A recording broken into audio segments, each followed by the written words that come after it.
हट्नु नै स्पिड गर्नु हुँदैन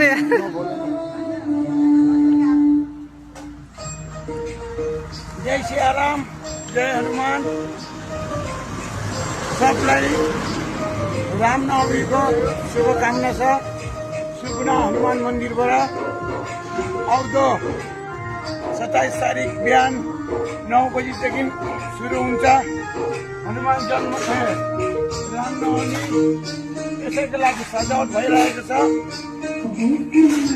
तपाईँहरूलाई सबैलाई निमन्त्रण छ। भोलि आइदिनुहोस्, भगवानको आशीर्वाद लिइदिनुहोस्।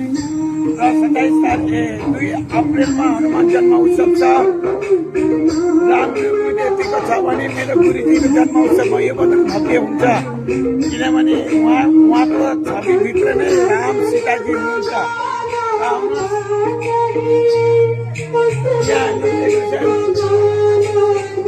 यो सब तपाईँहरूको आशीर्वादले भएको हो। तपाईँहरूले 1-1 रुपियाँ भेटी चन्दा दिनुभएको त्यसको आशीर्वादले भएको हो। तपाईँहरूको यसमा पुरा योगदान छ। हनुमानजी यसरी सजाउ। यहाँ काशीको हनुमानजी, काशीमा 35 फुट हनुमानजी बनाएको छु। उहाँको छवि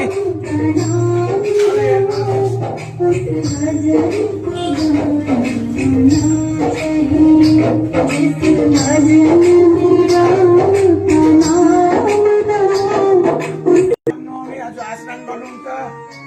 सबै सिङ्गलपेटा राति हुन्छ। र यहाँ हेर्नुहोस्, कर्सेङ हनुमान डाँडा भन्नुहुन्छ सबैले। अहिले बर्बु डाँडा हो, उहाँ कर्सेङ हुनुहुन्छ। र सुकुनाको हनुमानजी साथ उहाँ हुनुहुन्छ। उहाँ एकदम प्रकट हुनुहुन्छ। उहाँले गर्दा कर्सेङमा र काशीमा पनि बनाउन सके। र सानो हनुमानजी 7वटा बनाएको छु जग्गा जग्गामा। फेरि हेर्नुहोस्, अरू जन्म उत्सवमा 2 तारिक तपाईँहरू सबैजना आइदिनुहोस्। यसमा तपाईँलाई निमन्त्रण छ। तपाईँको लागि हनुमानजी भक्तले त्यति सबै गरेको तपाईँको लागि। मेरो लागि केही होइन। म त एउटा साधु सङ्घ भएको छु।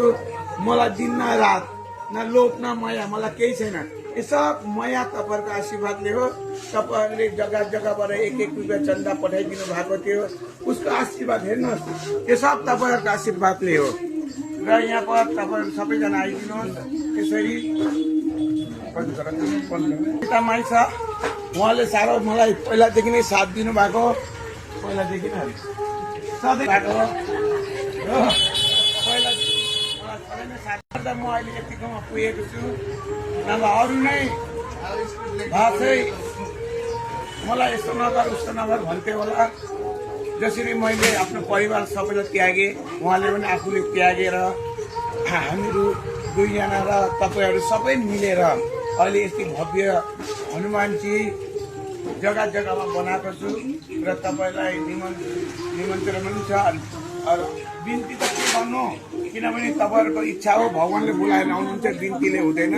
मेरो पर्सनल भएको बिन्ती गर्नु। र तपाईँहरूलाई इन्डियामा हामी सबै मिली हनुमान जन्म उत्सव मनाऊ।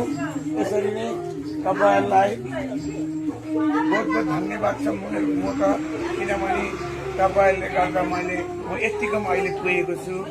र यसैको लागि तपाईँहरूलाई हनुमान भक्तकोबाट बहुत बहुत आशीर्वाद पाऊँ। र भगवान्ले सबै नै तपाईँहरूलाई आशीर्वाद हो।